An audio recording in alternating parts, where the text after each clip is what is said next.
Bismillahirrahmanirrahim. Assalamualaikum warahmatullahi wabarakatuh. Alhamdulillahilladzi arsala rasulahu bil huda wa dinil haqq liyudhhirahu 'alad dini kullih wa kafa billahi shahida. Asyhadu an la ilaha illallah wa asyhadu anna Muhammadan 'abduhu wa rasuluh la nabiyya ba'dah. Ma'asyiral muslimin, sidang pendengar yang dirahmati Allah Ta'ala, sejenak tak panjang-panjang, insyaallah 5-6 menit izinkan saya untuk sharing informasi. Ma'asyiral muslimin rahimakumullah, bersyukur kita kepada Allah Subhanahu wa Ta'ala dengan sama-sama melafazkan alhamdulillahi rabbil alamin, dan bersalawat kita kepada baginda Rasulullah sallallahu alaihi wasallam dengan sama-sama melafazkan Allahumma sholli ala sayyidina Muhammad wa ala ali sayyidina Muhammad. Ma'asyiral muslimin rahimakumullah, ketika Rasulullah sallallahu alaihi wasallam melakukan hijrah dari Mekah ke Yastrib, kemudian nama Yastrib ini berubah menjadi Madinah. Ketika hijrah itu terdiri dari beberapa rombongan. Rombongan pertama lebih dulu sampai ke kota Madinah, sedangkan Rasulullah adalah gelombang berikutnya. Sebelum Rasulullah SAW tiba di kota Madinah, beliau singgah di satu tempat, yaitu Quba. Dalam Sirah Nabawiyah tercatat bahwa Rasulullah SAW bersama dengan beberapa orang sahabat singgah di tempat itu selama 4-5 hari. Dan Rasulullah SAW pun mendirikan sebuah masjid yang pertama kali didirikan dalam sejarah Islam, yaitu Masjid Quba. Kemudian Rasulullah SAW bersama sahabat melanjutkan perjalanan menuju Madinah. Beberapa kepala suku di kota Madinah, beberapa pimpinan suku di kabilah di Madinah mengetahui bahwa Rasulullah SAW akan hijrah dan akan tiba di kota Madinah. Maka mereka pun menyiapkan sambutan yang luar biasa. Ada ketika sampai Rasulullah di kota Madinah, ada yang menyambut Rasulullah dengan mengatakan, "Ya Rasulullah, tinggallah bersama kami. Tinggallah bersama kami. Sesungguhnya kami memiliki pasukan-pasukan. Kami memiliki persenjataan-persenjataan yang lengkap yang akan siap menjadi pengawal." Karena pada saat itu Rasulullah SAW sedang dikejar-kejar oleh orang-orang kafir Quraisy. Tetapi Rasulullah SAW tidak berhenti. Kemudian Rasulullah SAW mengatakan, "Sesungguhnya kemana aku akan pergi, Allah telah mengilhamkan kepada ontaku, onta yang aku tunggangi. Kemana dia berhenti, sungguh disitulah aku akan berdiam diri atau menetap." Kemudian ada lagi orang-orang yang menawarkan kepada Rasulullah SAW, "Ya Rasulullah, tinggallah di rumahku. Sesungguhnya di rumahku tersedia cukup banyak makanan, sayur-sayuran, buah-buahan, biji-bijian dan kacang-kacangan." Rasulullah juga tidak berhenti, ontanya jalan terus. Kemana onta ini berhenti? Onta ini ternyata berhenti di depan satu orang sahabat, namanya Abu Ayyub Al-Ansari. Abu Ayyub Al-Ansari ini bukan orang kaya, rumahnya biasa-biasa saja. Satu riwayat mengatakan rumahnya ini ada lantai dua,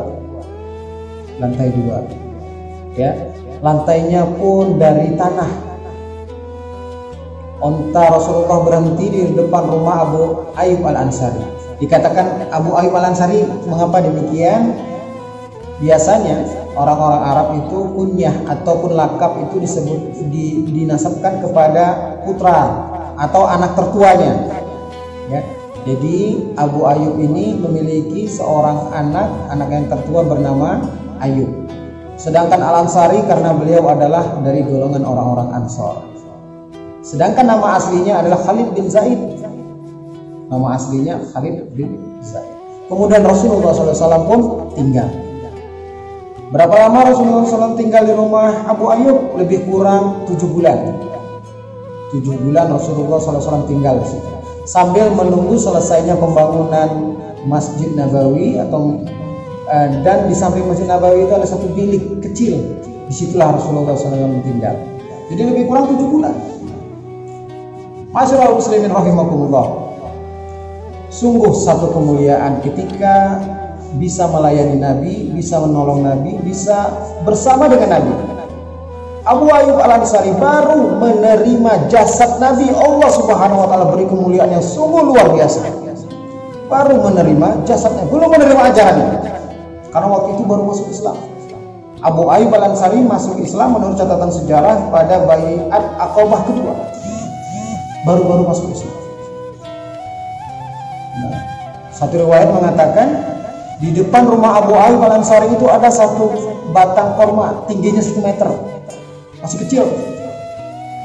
Di hari kedua Rasulullah tinggal, tingginya 2 meter. Hari ketiga 3 meter. Hari keempat 4 meter. Hari ketujuh 7 meter dan berbuah lebat sekali. Luar biasa. Baru menerima jasadnya, sudah diberi kemuliaan yang luar biasa. Abu Ayyub Al-Ansari juga memiliki seekor kambing betina, kurus kering. Tapi di hari kedua gemuk, hari ketiga hamil terus. Di hari ketujuh melahirkan. Bukan 1 ekor, bukan 2 ekor, bukan 3 ekor, tapi 14 ekor sekali melahirkan. Luar biasa. Kemuliaan yang dimiliki oleh Rasulullah. Masih ingat mungkin ketika Rasulullah SAW dilahirkan, salah seorang ibu siswa Nabi, Halimatus Sa'diyah, orangnya kurus kering, tapi ketika dia menggendong Nabi, badannya berisi. Dia pulang seakan-akan badan itu berisi, gemuk. Ya, kambing-kambing di rumahnya juga menjadi sehat, gemuk, dan berkembang biak dengan cepat sekali. Begitulah kemuliaan yang Allah berikan. Karena apa? Karena mengasuh Nabi, menerima jasad Nabi. Begitu kemuliaan yang diberikan oleh Allah Subhanahu wa taala. Ma'asyiral muslimin rahimakumullah. Hari ini jasad Nabi sudah tidak ada lagi. Hari ini jasad Nabi sudah tidak ada lagi. Jasad siapa yang mau kita banggakan? Jasad siapa yang bisa kita banggakan? Jasad saya, jasad kita. Masya Allah. Yang halal kita telan, yang subhan kita telan, yang haram kadang-kadang pun kita telan. Bagaimana bisa jasad ini membanggakan? Tidak ada lagi. Masyaallah muslimin rahimakumullah. Tapi ada satu berita gembira. Ya, satu berita gembira. Satu amalan yang nilainya setara dengan hadirnya Rasulullah SAW di tengah kita. Mana dalilnya? Al-Anfal ayat 33. Wa ma kana Allahu li'azibahum wa anta fihim. Dan Allah sekali-kali tidak akan mengazab mereka sementara engkau hai Muhammad masih berada bersama mereka. Inilah luar biasanya Rasulullah SAW. Beda dengan nabi-nabi sebelumnya. Nabi Nuh, nabinya masih hidup, umatnya diazab dengan banjir. Nabi Musa, nabinya masih hidup, umatnya diazab oleh Allah.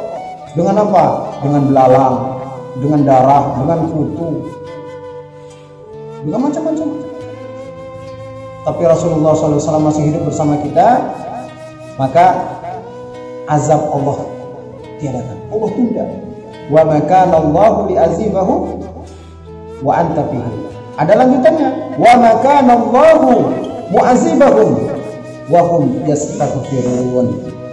Dan Allah sekali-kali tidak akan mengazab mereka, tidak akan mengazab kamu selama mereka masih beristighfar, memohon ampun kepada Allah Subhanahu wa taala.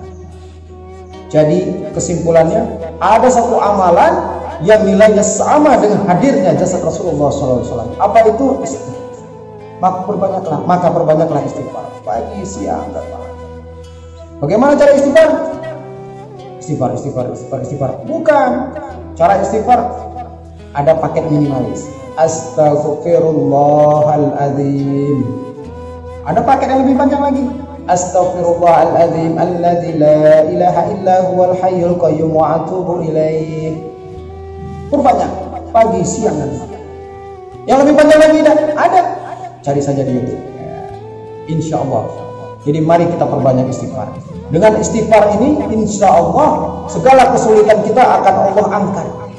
Belum lagi kita angkat tangan, Allah Subhanahu wa Ta'ala sudah turun tangan menyelesaikan masalah-masalah kita. Syaratnya perbanyak istighfar.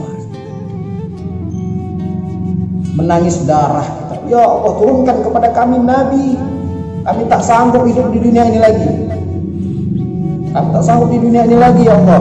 Belum selesai masalah aliran sesat, muncul lagi komunis. Belum selesai komunis, muncul lagi masalah ekonomi, sembako naik, listrik naik, semua naik. Belum itu muncul lagi penyakit namanya corona.